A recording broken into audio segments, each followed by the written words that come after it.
Hi guys, my name is Jessica Gonzalez and I would like to start off by saying thank you to Bold Blind Beauty for featuring me in this month's magazine. Thank you! I'd like to give a shout out to my friend Melody for telling me all about this. Thank you, girl. Love you! So, let's get started. My name is Jessica Gonzalez and I was born 4 months early as a premature.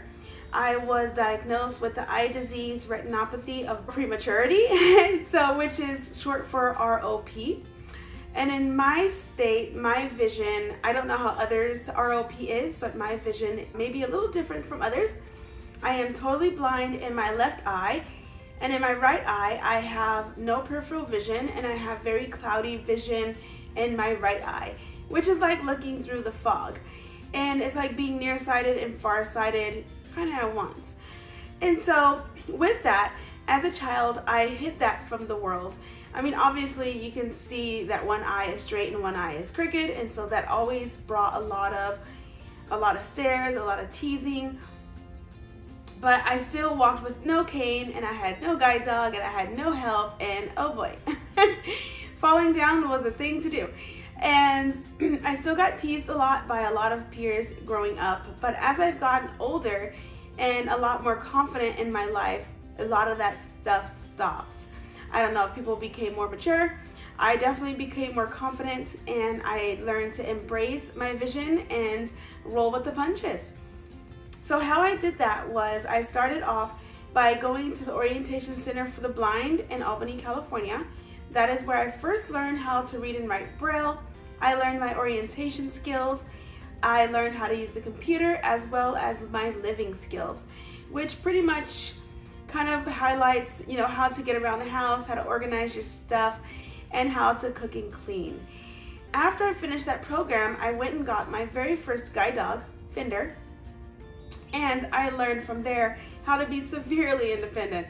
I started feeling more confident with my life. I started feeling safer, knowing that I have a guide dog next to me, and learning that my independence can now be strided off in a little bit more smoothly. And I was less afraid now that I had a cutie pie next to me. So once I got him and finished the school for guide dogs, I moved down to Sacramento, and then I ended up going to school. And this was another portion of my visual journey that really, really tested my faith in my own self and my vision. It was a major that I went into called digital film and video production, which a lot of people told me not to do, that it was very visual, and that is something that I should just leave to the side of people. And I was told to go and do something that's more for you. And I would tell people, okay, well, what is that? Filling out paperwork, typing people's papers, working at a front desk, what do you suggest? And of course, that was what they thought that we all blind people should be doing. But I did not want to do that. I wanted to do something outside the norm. I didn't want to do the stereotypical what blind people are supposed to do. So I went to school anyway, and I graduated with a 3.9 GPA and did a killer speech at the end. And it was a struggle.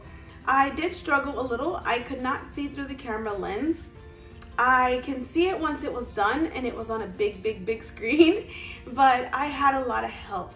And thank you for all my filmmakers out there who guided me along the way and helped me be who I am today. Thank you. And so instead of looking through the camera, I would direct someone else to look through the camera, because I know what I wanted it to look like, but I just needed a little assistance to help make that happen. So that's how I was able to get through film school and graduate with honors.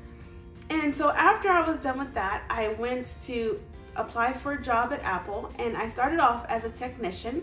And I was kind of skeptical at first because I was like, oh my God, they're not gonna hire me. I've been down this route before where they were like, why would we want to hire you? What can you do for us? What would make us want to hire you before we hire anyone else? And I just pushed through it, and I was like, look, don't not hire me because I'm blind. You need to see what I can do first. And I let that just flow with it, and I said, you know what, I'm gonna just hope for the best. And sure enough, I was able to land the job, and then 4 years later, I got hired on with the Apple Inc. and I was hired on as a logistics warehouse trainer. And that is where I reside today in my work field. And as I started working that job was a little, it was perfect for me, but I didn't realize how much eyesight I would need or how much sight I would use. And with me using the little bit of sight that I had left, I was stretching my limits. I was having to read a lot of papers, reading a lot of instructions, using the computer a lot, and I had to have the font big and I had to have the brightness up really high. But overall, I was telling them, look guys, I think I need to go back and get a refresher on my Braille and my computers and everything else, because I feel now I am in a part of my life that will allow me to use these skills and I can actually put them to use. So I was granted the time to go and learn these skills at the Society for the Blind, and I was able to relearn how to use Braille and use my computer and how to get through my job nice and successfully. So that is where I am with my job. And while I was at the Society for the Blind, I was introduced to blind tennis, and that is where my passion lies today. So I was introduced to blind tennis, and I didn't want to do typical blind sports, which is track and field, beat baseball, go ball, like that. I don't know. It just wasn't for me. So when tennis came along, I was like, wow, how do I do this? And I get that question asked every day, how do you do this? And I said, you know guys, I had the same question that you guys have. I also wanted to know how. So with my extremely happiness to learn and my willing to get out there and try something new, I got out there and I tried it. And oh my God, I fell in love. And that landed me a wild card spot to fly to Italy in 2024 to play in my very first World Championship tournament. Yay, thank you. And to this day, I have the support of the Gold River Sports Club, and I also have the help of some amazing tennis players and my coaches and friends to get out there, and they're supporting me. And we are building a blind tennis team. So if there's anyone else out there in the United States that would love to learn how to play blind tennis and you don't have blind tennis out in your area, just hit me up on Instagram or Facebook, or my contact information will probably be down in my information, and feel free to give me a call and we'll work something out. And so yeah, my life has been revolved around my blindness my whole life, but I didn't let it stop me. I may have started off letting it stop me, but in the end, I didn't let it stop me. And I would like to make sure that the people out there hear me when I say go out there and try something new, even if it's baby steps to get out there and try little stuff. Get out there and try. Don't be afraid, because if I was afraid, I wouldn't be where I am today. So I wanted to just say thank you everyone for supporting us, wonderful blind people out here, and encouraging us to get out there and try new stuff, and just being here to support us and being proud of us, because your little bit of encouragement really goes a long way.